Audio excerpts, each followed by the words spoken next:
very rational, cognitive thinking. System 1, much more reactive. And at the center, it used to be called the lizard brain. It's our emotional response to stimuli. But it's important to understand these things because this is how people make decisions. It's also important to understand how people think about brands. For most people, brands act as a heuristic.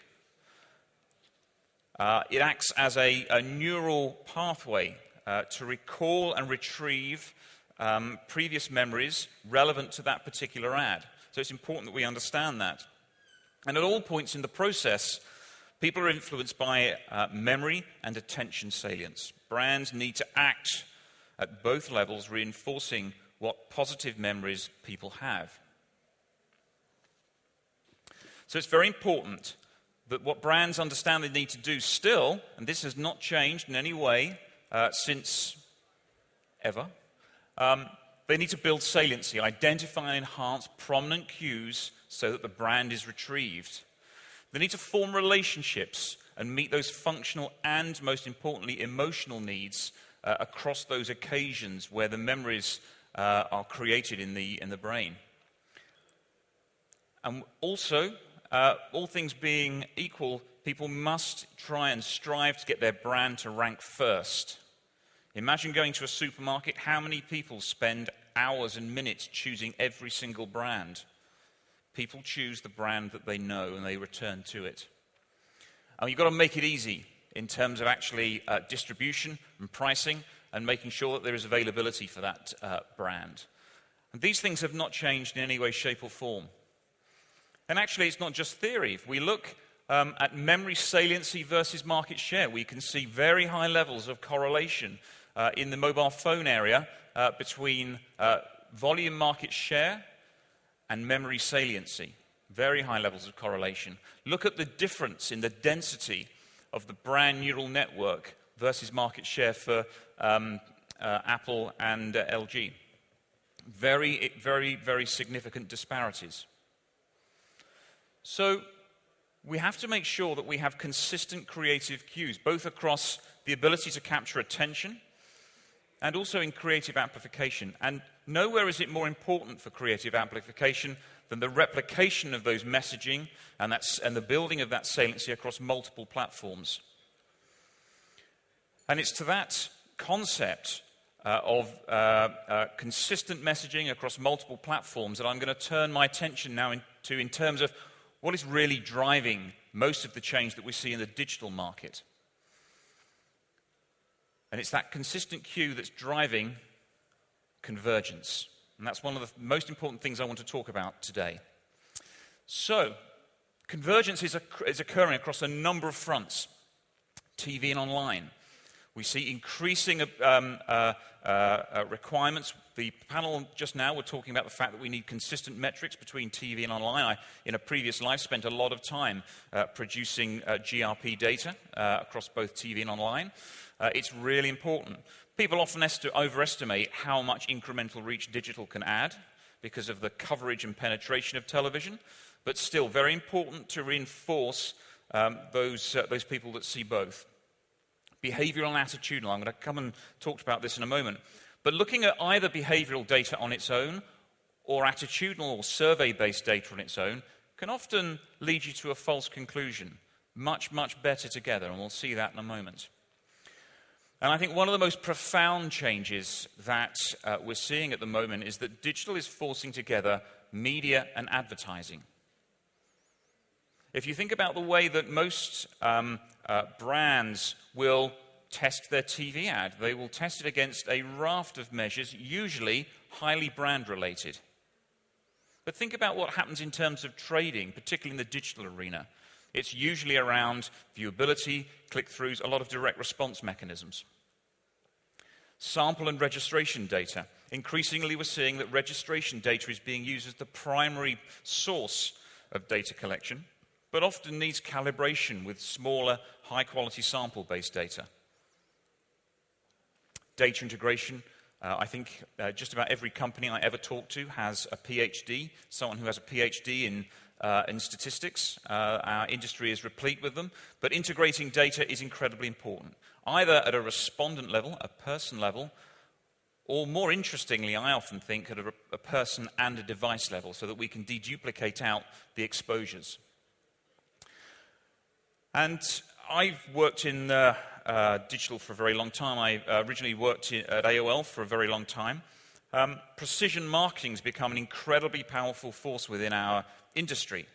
But there are many today, Byron Sharp, backed up by white papers by the Institute of Practitioners in Advertising in the UK, have shown that often broad reach campaigns can easily outperform precision marketing campaigns consistently over time. In other words, neither of them are probably a panacea. We need to think about how they're going to be used in conjunction. And behavioral-only data can sometimes be misleading. Here's a good example from a very large social platform. If you were choosing which ad creative that you were going to select to run your campaign with, you might select possibly ad A because it got the largest amount of viewing time. However, when we looked at those responses and looked at the relationship rank, we identified that actually it was ad B. Ad B had the lowest amount of viewing time. So looking at behavioral data only does not always give you the full picture. It's also the case that if you look at survey-only data, you can get a wrong idea as well. Here's some data that we've collected from our MediaCell platform. And you can see here what we've been doing is we have loaded a person meter on a mobile phone, and we've been collecting the actual exposures to a television campaign. And during that television campaign, we've also been surveying people. And you'll see here, this group, the big orange group here, passive exposure. We know that they saw the ad because the meter tells us that they saw the ad, but they have absolutely no recall of that ad. The interesting thing is that their overall brand recall is higher than the other groups. Now, traditionally, if you'd gone out and asked people if there was if you had recalled seeing a TV ad and they said no, we would have pushed them into the far group and not understood clearly what was going on. In this case, the survey data has shown us up, perhaps, or the passive behavioral data has shown us something that survey data could not. So in other words, with both pieces of data I've shown you just now, looking at survey only or looking at behavioral data only doesn't really tell us the full story. We need them both together. They need to be converged. And on the subject of convergence, we're doing a lot of work in the MENA area, my friend Gareth and many others, on the various media currencies and the fusion of those currencies. It's incredibly important that we understand how this data comes together. But there are some challenges. And we touched on these, I think, in the previous Q&A. Data quality. In online, we're very, very concerned with getting cheap, free data. That has been the overwhelming demand from clients for several years now. And it's easy to come by. We're very good at measuring device level, but measuring people is a bit more of a challenge. Why? Because it's difficult and it's expensive. And so there have been a number of data quality issues in digital. Not least, I'll give you a good example, is where many providers in the marketplace have conflated or intentionally confused device-level measurement with person-level measurement. People with cookies, for instance. There is a well-known newspaper in the UK that claims to have 85 million people reading its newspaper online every month. And there's a problem. There's only 60 million people in the UK. But nobody asked why. That data is just used and bought. So we do have some problems. Measuring people, as I alluded to, very, very difficult, but necessary, because we need to deduplicate people with devices. Media and advertising, we often, as I mentioned before, we assess advertising using brand metrics and then assess the media performance using direct response metrics. Those two things don't join together very well. So it's important that we begin to understand that through-the-line relationship for our clients. Sample registration data, very, very difficult, not least because getting hold of registration data is very difficult. There are wide variances in the quality of that data. It's very difficult and very important that we get transparency, which is often lacking. And defining the role of media.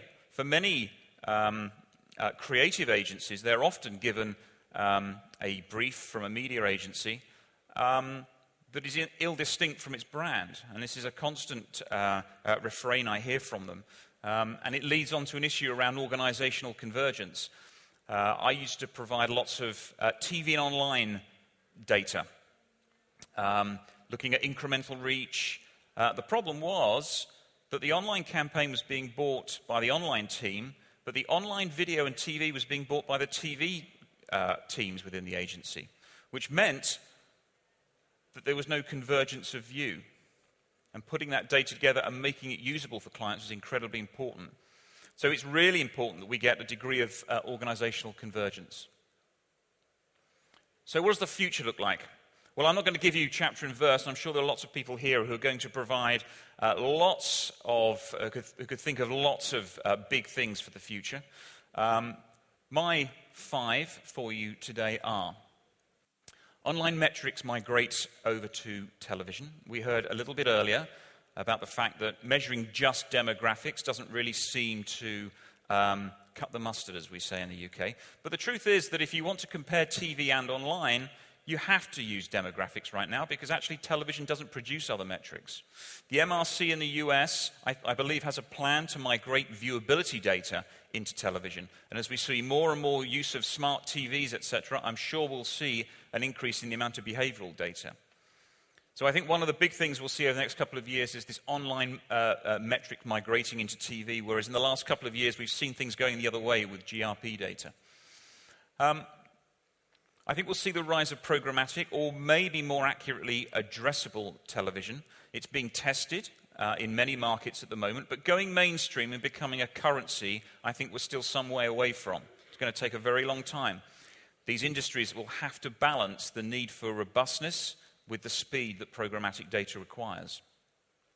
I think dynamic video will be the next, one of the most important facets of that ecosystem, and the ability to adjust copy and creative to the individual respondent on television to whom it's being served or broadcast. Misprint on sample and registration data, but I think we'll see more of it. Clearly, we've seen a number of excerpts around the industry. We're using a good amount of registration data at the moment and integrating that with our survey and panel data, and it makes a much more robust and coherent data set in terms of insights to our clients. And we'll see, I think, an increasing demand to better understand the relative roles of precision marketing and broad reach media. If we listen to the likes of Ehrenberg Bass and Byron Sharp, we will see that TV certainly is not dead. It provides a critically important broad coverage to its advertisers. So, as advertising and media technology change, please remember that some of the basics won't. And my only request of technology companies is that when you're planning new products and new ideas, first think about whether you should rather than whether you could. I've worked in the digital industry for quite some time, and there are replete examples of technologists producing stuff because they can, but the marketing community struggling to understand how they should be using it. So we do need to be a bit more joined up in the way that we link the way that people think, the way that people make decisions with the services and the mechanisms to engage them for our clients. Okay, that's all I had. Thank you very much for your attention. I hope you found it useful.